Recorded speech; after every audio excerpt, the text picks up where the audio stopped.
Guantanamo Bay was chosen as the place where the administration wanted to hold people that they picked up in the war on terrorism, no matter where they picked them up, from Afghanistan or Pakistan or Bosnia or anywhere else. And they really went around and they looked, where can we hold people and not be subject to court review or any legal restrictions?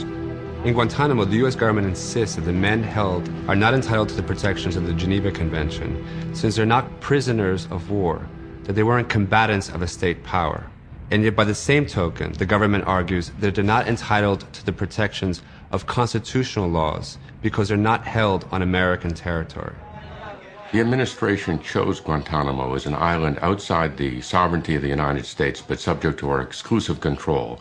And they did that for the specific purpose of avoiding the law, avoiding all the rules, the Geneva Conventions, our Constitution. By creating this sort of label of terrorist, unlawful enemy combatant, they're trying to use sort of propaganda on why we shouldn't care about them, why we shouldn't ensure due process for them, and kind of sacrifice our values as Americans that we've held so high. BBC reporter Vivian White was allowed to audiotape his visit to a place that had been previously off-limits to all journalists. I'm walking now along a line of cells, which are 8-foot by 8-foot metal grids. We're deep inside Camp Delta. I can now see a group of men dressed in white, in T-shirts. These are detainees.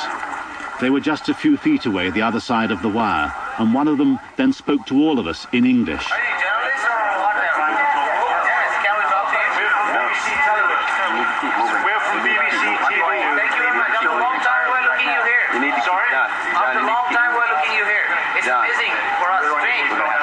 We should saw you before, but we're looking now. If you don't move, you're going to have to leave. Please follow. Bring them back. Let's go. Tour's over. Keep it walking. All of us thought, when we started hearing about Guantanamo, that the people that were going there were people that were fighting for the Taliban, that were part of Al-Qaeda. And there probably are a lot of people there that aren't very nice.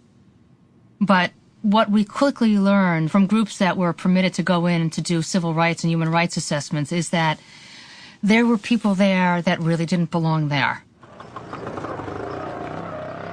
Because the battlefield in Afghanistan was everywhere and anywhere. And so that meant that anyone who was in and around was subject to being brought in. Whether they were fighting for Al-Qaeda or fighting for the Taliban, as the military suggests, or whether they were simply in the wrong place at the wrong time, picked up by a bounty hunter who wanted to claim a reward that the military was giving out for bringing in Al-Qaeda people. There were men that were well into their 80s that were brought into this net, and there were children. This wasn't just people that were soldiers on the field. Mozam Beg is a British national whose family says he was installing wells in Afghanistan and teaching in Pakistan until shortly after 9/11. I received a telephone call from my son. He said, "Dad, I've been arrested." And I said, "What? Why?" He said, "I don't know." I said, "Who has arrested you?" He says, "Americans, and I don't know where they're taking me." And the line was disconnected. For over a month after his arrest, his family had no idea of his whereabouts. Finally, they received a letter. He had been taken to Guantanamo Bay. Everything about these detentions is designed to render these human beings into this state of total dependence on the United States military. They're held in solitary, they're manacled when pulled out for interrogation, they're interrogated at great length, they can't reach out to anybody, they can't call a lawyer, they can't call their families. These people are entirely at the mercy of the military with no end in sight to their detention, and not surprisingly, there have been suicide attempts. At last count, more than 30 of the Guantanamo Bay detainees had tried to kill themselves. We don't hear about that anymore because the government no longer reports suicide attempts. Beg's family had no understanding of the graveness of his circumstances. The few letters they did get from him avoided details altogether. In fact, he was trying to avoid everything because I had bypass operation and I was not well enough. So he was not writing anything clear to me. After a year, I wrote to him that I'm very well, there is nothing wrong with me. Then, in response to that letter, he wrote me a letter saying that I'm pleased that you're well. Pleased to know that you can do all the activities, but my position is different. I haven't seen moon, sun, or natural light for the last 1 year, except 2 minutes. I've been kept like an animal in a cage. They don't give me food.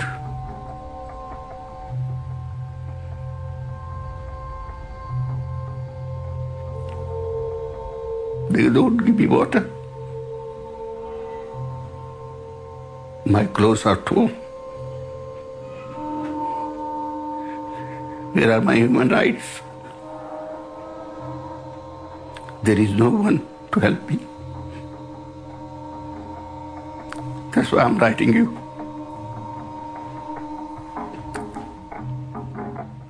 So please help me if you can. That letter actually tore me apart. I didn't know what to do. Straight away got in touch with Foreign Office. They said we don't have any access. Americans won't allow us to go there, so we do not know anything about him. If we hear, we will let you know. They never ever did anything. What Beg's father is asking for his son is specifically guaranteed in tenets of international law. He wants an impartial trial. If he is guilty, he should be punished. If he is not guilty, why should be there? The United States has refused to abide by the Geneva Conventions. There are the rules of war that were developed after World War II. Basically what they say is when you capture people during a war, you have to treat them humanely. You have to give them medical assistance. You have to, first of all, decide who they are. You know, they get this right to this tribunal that decides, are you a prisoner of war? Are you a civilian? Do you have nothing to do with this whatsoever? In lieu of a trial, President Bush has declared that certain of the Guantanamo detainees, Mosam Beg among them, will be subjected to a military tribunal. There is no presumption of innocence in this process because to even go to a military commission, you have to be presumed to be a terrorist. And they're using that as justification to lower the standards of justice that we're used to in this country. President Bush has already let it be known how he feels about these people. Well, the only thing I know for certain is that these are bad people. And we look forward to working closely with the Blair government to deal with the issue. The White House counsel, Alberto Gonzales, advised the president to ignore the Geneva Conventions at Guantanamo. He said the Geneva Conventions are obsolete and quaint and shouldn't govern the way that we need to question prisoners there. Secondly, he said, it's a good thing from our standpoint if you say the Geneva Conventions don't apply, because under U.S. law, violations of the Geneva Conventions can be prosecuted as war crimes. So we could be prosecuted for war crimes for not following them, but if we say they don't apply, then we have an excuse to say that we can't be prosecuted. We have heard recently that there are allegations of what we've seen at Abu Ghraib really occurred at Guantanamo as well. And we know that General Miller, who was in charge of Guantanamo and now is in charge of Iraq, said that he could violate the Geneva Conventions at Guantanamo. One of the real concerns when we treat others like this in the name of fighting a war is that others fighting us can treat our soldiers like this.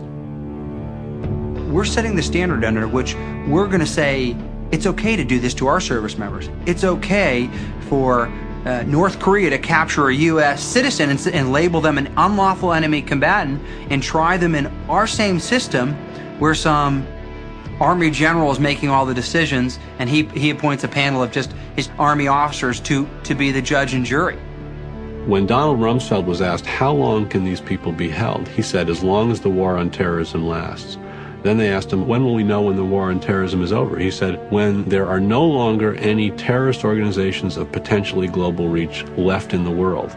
Now, All of us have potentially global reach today, and we're never going to eliminate political violence from the face of the earth.